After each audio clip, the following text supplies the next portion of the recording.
My grandfather kept a second set of records for the last 6 years of his life, hidden inside the bottom drawer of a locked filing cabinet in the workshop behind his house in Ancaster. He never mentioned them to his accountant. He never mentioned them to his lawyer. He told no one, except me, in a letter I didn't find until 3 weeks after we buried him on a gray Tuesday in September, beside the cedar hedge where my grandmother had planted roses 40 years before. The letter was folded inside a birthday card he had sent me the previous spring. Not unusual. My grandfather was the kind of man who tucked meaningful things inside ordinary ones. A check inside a book, a note inside a birthday card, a key taped to the inside flap of an envelope, addressed in his careful, slanted handwriting. The card was from April. I had thanked him for it over the phone the week it arrived, and then set it on the shelf above my desk. With the rest of the cards, I never quite managed to throw away. I didn't find the letter inside it until October, and when I read the last line, workshop, bottom drawer, left side, you'll know what to look for. I sat at my kitchen table for a long time before I picked up my coat and drove out to Ancaster alone. To understand why that filing cabinet mattered, you have to understand who my grandfather actually was, and who the family allowed him to become in the years after he retired. Edmund Ashby spent 38 years building a property management company out of a single rental house in Hamilton that he and my grandmother purchased in 1971 for $82,000. That number might seem small now. In 1971, in Hamilton, it was not small. My grandfather had scraped together the down payment working 2 jobs, his day position at a steel fabrication plant on Barton Street and weekend shifts at a grocery warehouse in Stony Creek. While my grandmother kept their household budget in a spiral notebook that she updated every Sunday evening without fail. They were the kind of couple who built things slowly because they had no other option, and who trusted the slow build because it was the only kind they'd ever known. By the time my grandfather handed the company over to my aunt in 2009, Ashby Holdings managed 22 residential and commercial properties across Hamilton, Burlington, and Ancaster, with a combined assessed value that his accountant had estimated at various points between $8 and $11 million. He had never borrowed beyond what he could service. He had never expanded faster than he could manage. He was, by any measure, careful. And the thing about careful people is that they notice when other people are being careless with things that belong to them.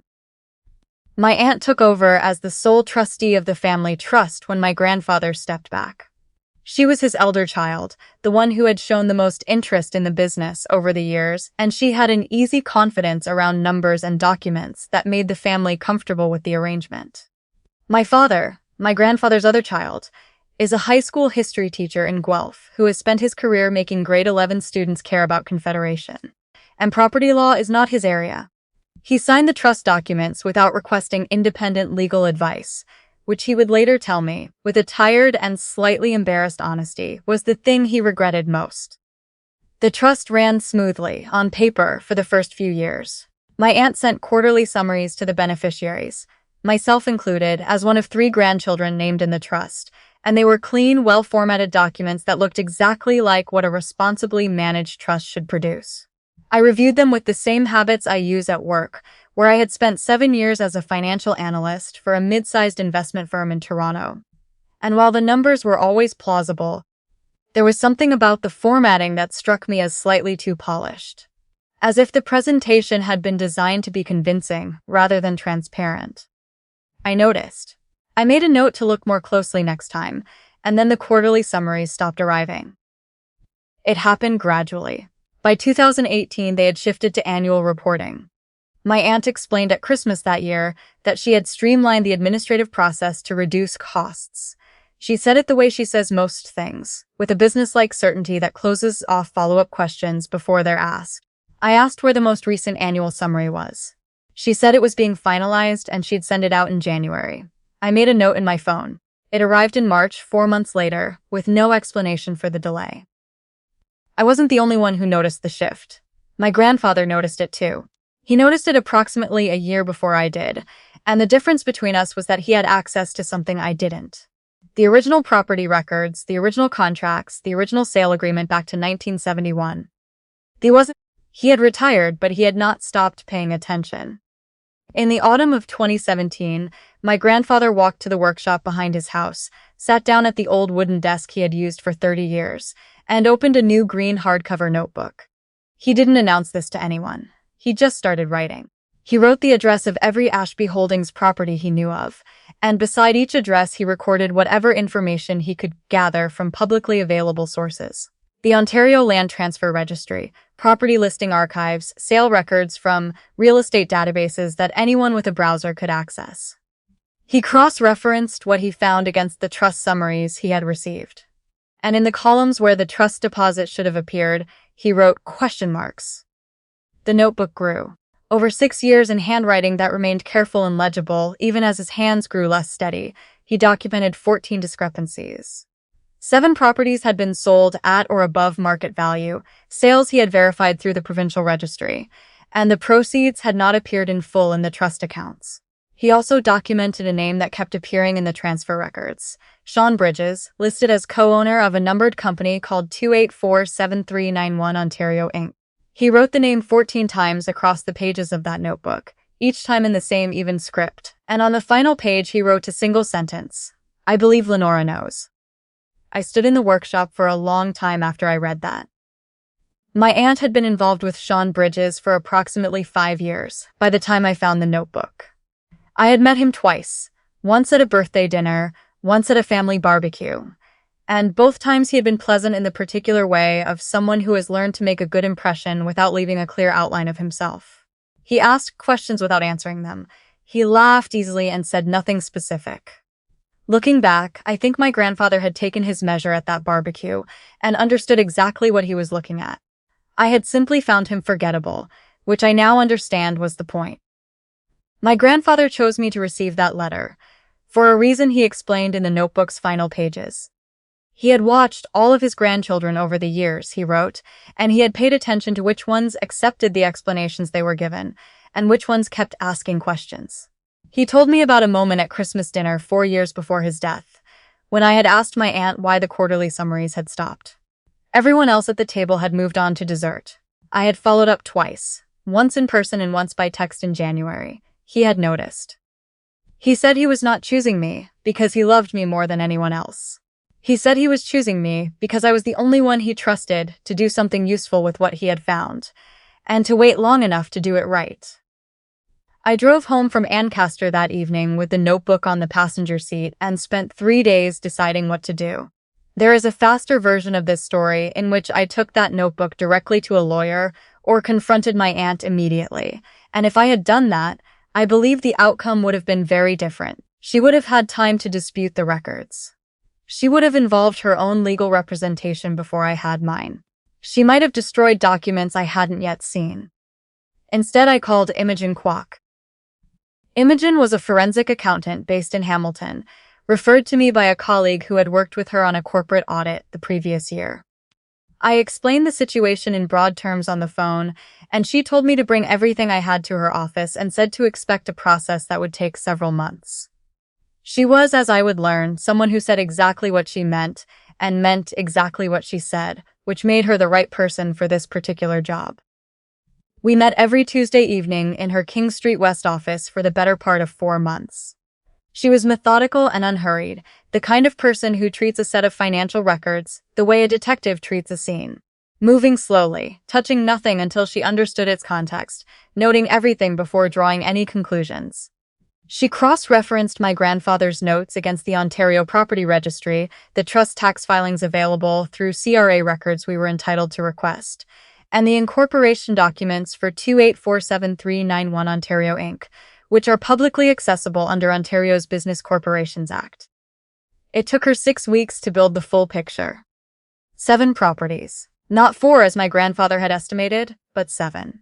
Sold between 2016 and 2023, all at legitimate market values, all properly processed through the land registry. Combined proceeds, approximately $4.3 million.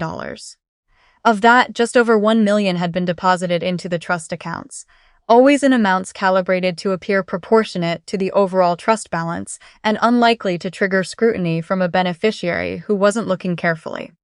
The remaining $3.1 million had been routed through 2847391 Ontario Inc. and used to acquire 2 investment properties in Stony Creek, registered jointly in the names of my aunt and Sean Bridges. She had not stolen in the direct sense, she had quietly redirected. She had used her authority as trustee to move the trust's assets into a structure that appeared, at a surface glance, like a legitimate business investment, while the properties she had acquired with the proceeds accumulated in value under her personal name. Imogen told me, in the same even tone she used for everything, that what we had documented constituted a textbook breach of fiduciary duty under Ontario trust law, potentially paired with fraud and tax evasion, given that the redirected proceeds had almost certainly not been reported to the CRA. She did not say this with satisfaction. She said it the way a doctor delivers a diagnosis, clearly, and only once. I still waited. My aunt was, at that point, in the process of listing the last two commercial properties in the trust, both in Burlington, recently appraised, worth somewhere between $800,000 and $1 million combined. Once those sales completed, she would be legally required under Ontario's Trustee Act to file a passing of accounts, a formal court-supervised review of every transaction that had moved through the trust during her administration. It was the only moment in the entire process when an independent set of eyes, carrying full legal authority to compel disclosure, would examine the numbers. I had learned this from Imogen early in our work together. I had decided quietly to time everything to that moment. When your evidence arrives as corroboration for something a court is already examining, it carries a different weight than when it arrives alone. My grandfather had understood this instinctively, I think. He hadn't acted rashly in 38 years of business, and he hasn't started in the final 6 years of his life. Patience isn't the same as hesitation. He had simply recognized that timing is the one tool that can't be argued away after the fact. The Burlington sales completed in late April. The initiation documents for the passing of accounts were filed in early May. On a Thursday morning 2 weeks later, I walked into the office of the estate lawyer Oswald Fenwick, a careful, methodical man who had administered my grandfather's affairs since the early 2000s, and placed Imogen's full forensic report on his desk alongside the green notebook and a binder of supporting documentation nearly 4 centimeters thick. I told him to take whatever time he needed.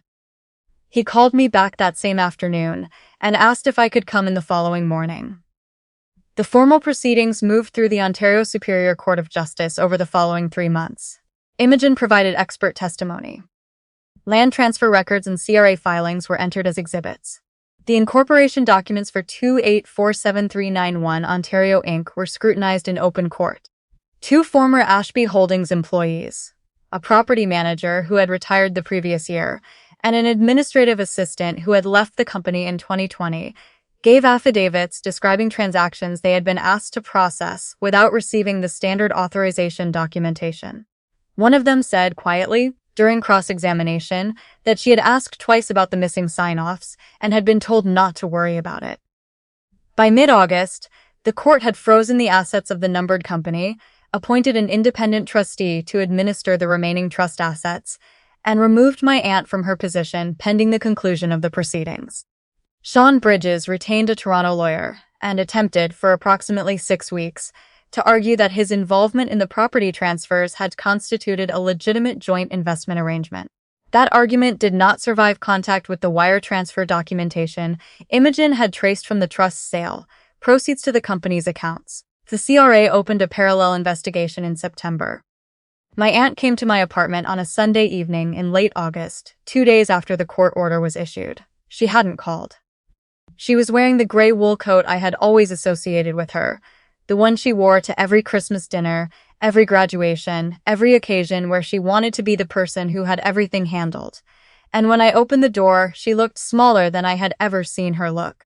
Not diminished exactly, but compressed, the way a person looks when the effort of holding something together has finally stopped.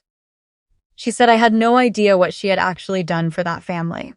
She said she had spent 15 years managing properties, dealing with tenants and maintenance contractors and municipal inspectors, and city bylaw officers in 3 different municipalities, while my father graded papers in Guelph and I analyzed portfolios in Toronto. She said the family had taken everything she gave and offered nothing back. She said she had simply taken what was fair. I let her finish. Then I told her that I had read my grandfather's notebook 3 times, that he had loved her. That was clear on every page. His frustration was never cold. It was the kind that comes from watching someone you love make choices you can't reach them about. That he had spent 6 years writing down what he observed without confronting her. Not because he was afraid of her, but because every time he had thought about saying something, I think he had hoped she would stop on her own. He hadn't wanted to be right about her. So he had documented everything instead, and he had chosen, quietly and deliberately, to trust that the right person would eventually find it. She said he would have forgiven her. She said it softly, in the register of something rehearsed and not entirely believed. I looked at her for a moment. He forgave you, I said. He forgave you many times, for smaller things, over many years. That's exactly why he stopped saying anything when he noticed what you were doing. He didn't stop loving you. He just stopped expecting you to change, and then he made sure someone else would know what he knew. She stood in the doorway for a few more seconds. Then she turned and left. She didn't knock again. The civil recovery process took most of the following year. The Stony Creek investment properties were ordered sold under court supervision, with the net proceeds directed into the trust. Combined with the frozen company accounts, approximately $2.4 million was returned to the estate over 14 months. A portion of the remaining amount remained subject to litigation that Imogen had warned me about from the beginning. Civil recovery in cases like this is rarely complete, and the portion you don't recover is the price of having waited too long to document things yourself. My grandfather had understood that too, I think. He had started writing things down the moment he couldn't trust the summaries he was receiving. He hadn't waited for certainty. He had waited for the right reader. My aunt's legal threats against me. Her initial counsel had sent a letter suggesting I had accessed trust records without proper authorization. Dissolved the moment it became clear that my grandfather's notebook was in his handwriting, and that every registry document had come from a publicly accessible provincial database. There was nothing to argue. I had read what was already there. My father called me on a Tuesday evening in November to say that the independent trustee had processed the first legitimate distribution from the Ashby Holdings Trust since 2015. He didn't say much beyond that. He's not someone who reaches easily for the right words on a phone call. But there was a pause before he said goodbye that felt different from his usual silences, heavier and also somehow lighter at the same time, and I didn't try to fill it. 14 months after my grandfather's funeral, on a cold Saturday in late November, the family gathered in Ancaster for what the group text had described as a small lunch, no occasion given. My aunt was not there. My father and I stood in the driveway after eating, in the thin November light that sits flat and pale over southern Ontario in late autumn and makes everything look very still, very final, and somehow also very quietly alive. Someone had found an old photograph of my grandfather and set it in the front window. A picture from the early 1980s, taken in front of the first Hamilton rental property. My grandfather in work clothes with his sleeves rolled up, squinting into the sun with the expression of a man who has just signed papers he isn't entirely sure about yet, who is betting on himself without any guarantee of what that bet is worth.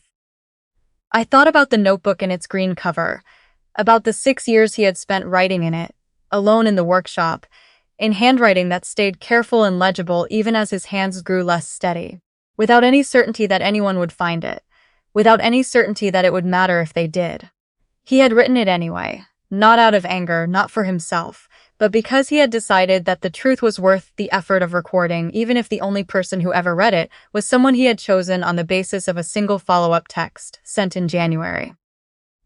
I thought about the question I had asked at that Christmas dinner without knowing anyone was listening.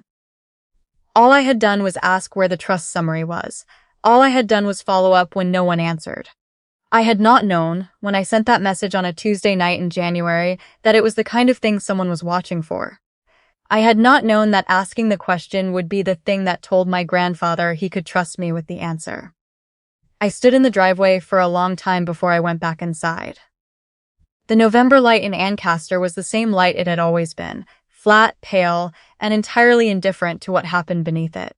But, standing in front of the house my grandfather had bought to have somewhere to put the things that mattered, I understood, finally, the difference between accepting what you are told and staying with the question, until you know. He had left me that difference in a green notebook in a locked drawer, behind a house in Ancaster that still smelled like cedar and motor oil, and 40 years of careful, unhurried work. I had only to go and look for it.